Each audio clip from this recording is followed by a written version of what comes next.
Argentina football দল তাদের দ্বিতীয় ম্যাচ খেলবে ডালাসে এবং এই ডালাসেই ইতিহাসের পাতায় নিজের নামটা স্বর্ণাক্ষরে লেখার সুযোগ রয়েছে কিন্তু লিওনেল মেসির সামনে। আমার পেছনে বিশ্বকাপের জন্য এই স্টেডিয়ামের নামকরণ করা হয়েছে ডালাস স্টেডিয়াম, তবে এটা কিন্তু পরিচিত AT&T স্টেডিয়াম নামে।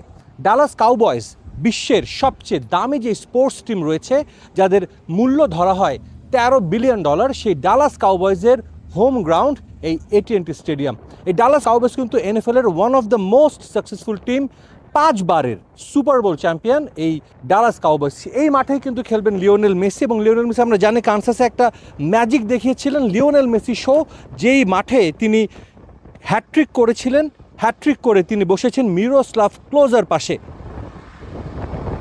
আগামী 22 জুন এই মাঠে আর্জেন্টিনা খেলবে অস্ট্রিয়ার বিপক্ষে, এবং সেই ম্যাচে যদি জাস্ট একটা গোল করেন মেসি, তাহলে ইতিহাস। মেসি হয়ে যাবেন বিশ্বকাপের এককভাবে সর্বোচ্চ গোলদাতা। এবং এই স্টেডিয়ামটা কিন্তু আমরা জানি বিশ্বের সবচেয়ে আধুনিক স্টেডিয়ামগুলোর একটি। আমরা যদি বলি ইউরোপের কাপ ফুটবলের যে দলগুলো খেলে, এর মধ্যে রিয়াল মাদ্রিদের সান্তিয়াগো বার্নাব্যুকে বলা হয় সবচেয়ে আধুনিক স্টেডিয়াম, তবে এই স্টেডিয়ামটাও কিন্তু একই ধাঁচে তৈরি করা, যদিও এটা তৈরি হয়েছে আরও বেশ কয়েক বছর আগে। প্রায় $1.3 বিলিয়ন অর্থ খরচ করে এই স্টেডিয়ামটি নির্মাণ করা হয়েছে। 80,000 দর্শক ধারণ ক্ষমতা এই স্টেডিয়ামের। গত 2টা ম্যাচ হয়েছে এখানে গ্রুপ পর্বের, এবং 2 ম্যাচে কিন্তু অন অ্যান অ্যাভারেজ প্রায় 70,000 করে দর্শক উপস্থিত ছিলেন মাঠে। আমরা বলতেই পারি যে লিওনেল মেসি যখন খেলবে বা আর্জেন্টিনার টিম যখন এই মাঠে খেলবে, কোনো সিট খালি থাকবে না। 80,000 দর্শকে টইটুম্বুর হয়ে যাবে এই ভেন্যুটি, এবং একই সঙ্গে এই ভেন্যু কিন্তু অপেক্ষায় রয়েছে আরও কিছু ম্যাচ আয়োজনের। আমরা জানি ডালাস খেলাধুলার দিক থেকে কিন্তু বেশ সমৃদ্ধ।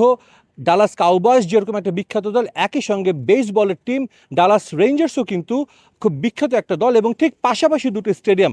আমরা বলতে পারি যে যারা খেলাধুলা পছন্দ করে তাদের জন্য কিন্তু ডালাস একটা খুব ভালো জায়গা, তারা এখানে এসে খেলা উপভোগ করতে পারেন। এবং ডালাসের ঠিক আমরা যে জায়গায় অবস্থান করছি এখান থেকে খুব কাছেই 12-13 মাইল দূরে কিন্তু গ্র্যান্ড প্রেরি স্টেডিয়াম, যেখানে ICC T20 ওয়ার্ল্ড কাপেরও ম্যাচ হয়েছিল। সব কিছু মিলিয়ে এই ডালাস হচ্ছে ক্রীড়াপ্রেমীদের জন্য একটা তীর্থভূমি আমরা বলতে পারি, যেখানে ক্রিকেট, ফুটবল, বাস্কেটবল, এমনকি NFL আমেরিকান ফুটবল যেই খেলাই বলুন না কেন, এখানে যদি তারা আসেন অবশ্যই কোনোদিন কোনো না কোনো ম্যাচ দেখবেন। শুধু তাই নয়, এই যে আমি বর্তমানে অবস্থান করছি ডালাসে, এরই মধ্যে কিন্তু অনেকগুলো খেলা হচ্ছে।